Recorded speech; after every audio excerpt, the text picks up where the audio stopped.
Motorcycle commuting in India is not for the faint of heart if you're doing it for the first time. However, that's the only mode of transportation for millions of people.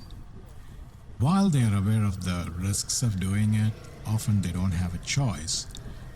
I'm in Coimbatore, India, and I rented a motorcycle and was commuting for about a month. In this trip of about 30 minutes, I've documented certain things which are very obvious, which people might not know. Let's go through those things and hopefully this will create an awareness. Now, one of the important things is that this gentleman over here, he's got a shopping bag tied to the side, at least it looks well secured. So there's no concept of lanes or lane splitting is completely allowed. And similarly, yield is not a factor. See, look, this guy is just wearing sandals, simple sandals, and that is very common. And I don't know what's the way around it because people use motorcycles just like people use footwear. So it's not practical to wear shoes all the time, but at the least some kind of protective shoes will go a long way. As we know that foot injury is the most common injury. So here you can see that the car ahead just turned onto the oncoming traffic, and that's perfectly acceptable for oncoming traffic to slow down, stop and yield, and people don't get mad. This is a fun situation. I was following the lane for the first couple of days, except that when I realized that this lane, in the middle lane, it just abruptly turns and goes into the sidewall.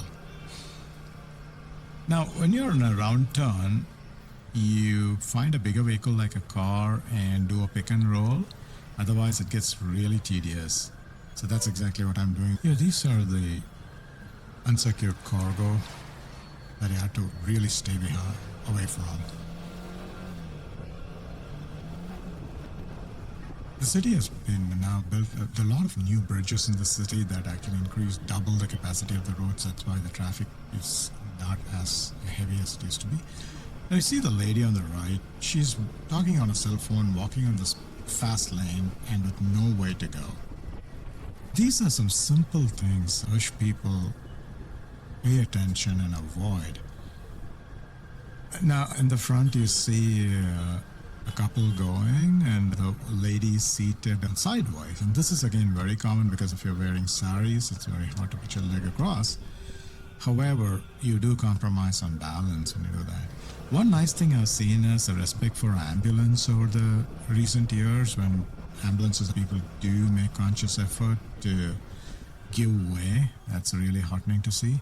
These turns onto the oncoming lane is always interesting. You just wait till you have enough momentum with vehicles and then you just go through. Again, I'm playing pick and roll with the yellow van, which provided as a shield for me.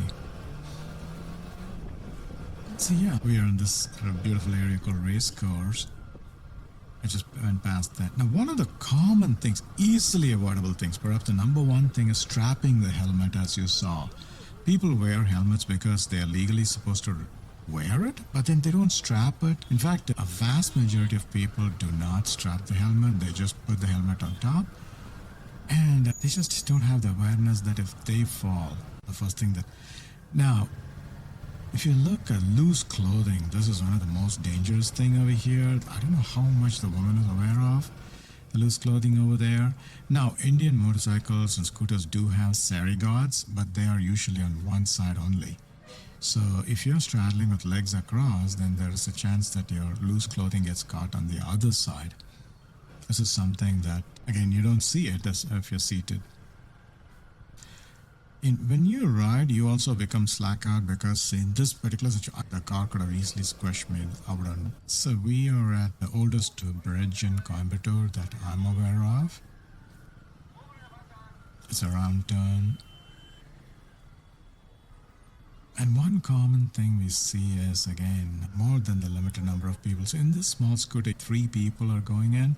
So what happens is that forces the guy on the back to have the foot hanging loose, and with the kind of density we have, it's very easy for the feet to get caught.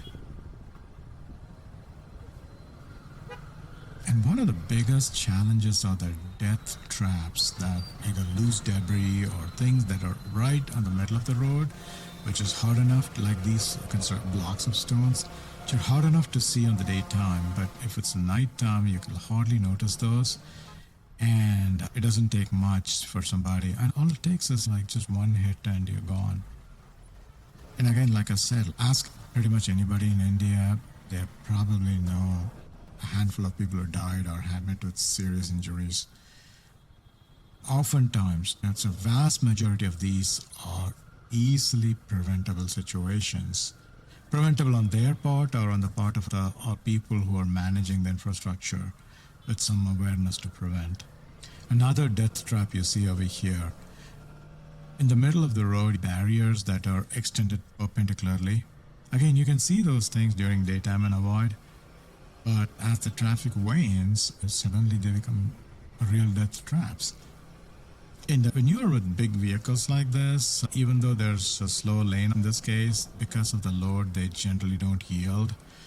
Again, if you're trying to pass like the guy on your right, you're doing it at a great risk. He's not wearing a helmet. So you're forced to pass on the left side.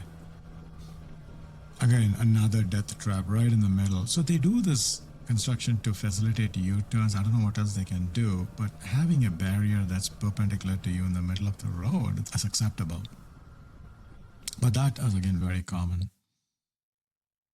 Look at the gentleman. He did not even look at the oncoming traffic. He just went past a bus and takes a left turn. He did not even look at the oncoming traffic. Now, this is again very common. People expect oncoming traffic to yield.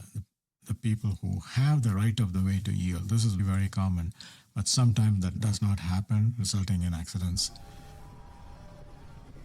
Just training to have a glance of oncoming traffic every time, something as simple as that would prevent many injuries.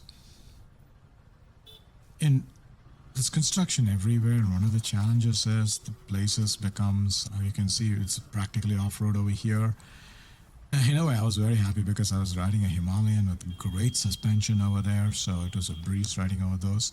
But if you're on a smaller scooter with the wheels are smaller diameter, it is extremely dangerous. So in this case, the white car could have yielded because the Jeep on the opposite side is blocking the bus, but he just pulled through. Just common courtesy.